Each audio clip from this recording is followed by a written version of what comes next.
वो मरते हुए किसानों को बचाने के लिए, अपने गांव की प्यास बुझाने के लिए लड़ती है, महल में पहुंच जाती है और फिर मालेराव द्वारा प्रताड़ित होती है।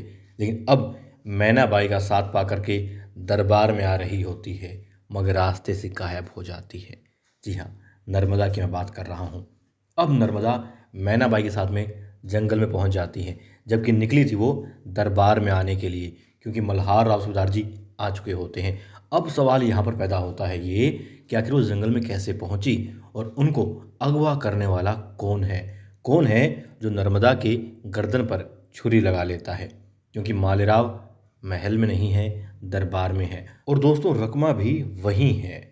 अब भला ऐसे कैसे हो सकता है कि वो लोग महल से दरबार के लिए निकलें, जबकि वहीं तो दरबार है पास में ही, मगर जंगल में पहुंच जाते हैं।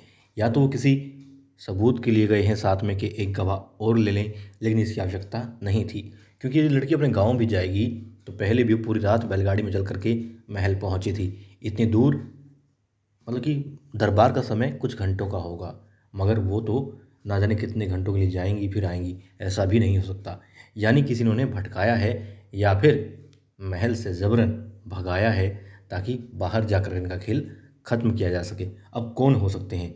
क्या कोई ऐसा इंसान है जो कि मालेराव के साथ मिला हुआ है और जान गया है, या फिर मालेराव ने ही पहले से ये योजना बना रखी थी, उसे पता था कि वो लोग आएंगे।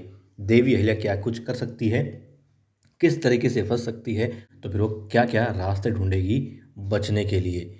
तो सभी रास्तों पर उसने देख लिया कि हाँ, ये हो सकता है, ये हो सकता है। इसलिए मुक्ता को भी उसने अपना प्यादा बनाया, और अब जो प्यादा उसे लग रहा था कि हाँ बन सकता है या फिर गवाह बन सकता है देवी अहिल्या का, तो उसे रास्ते से हटाने के लिए अगवा करवा दिया। या फिर यदि मालेराव नहीं है तो फिर और आखिर कौन हो सकता है इतना शक्तिशाली, जो कि राजकुमार की पत्नी पर हमला कर सके, उसे अगवा करने की कोशिश कर सके। उसके साथ जो अहम गवाह है देवी अहिल्या के पक्ष में और मालेराव के खिलाफ, या फिर मालेराव ही इतना चालाक हो चुका है।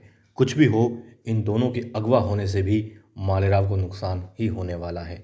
लेकिन अहम सवाल ये है कि आखिर ऐसा कौन पैदा हो गया जो इस तरीके से इन पर हमला करता है, और आखिर क्यों क्यों ये महल से दरबार की बजाय उस ओर गई जहाँ घना जंगल है।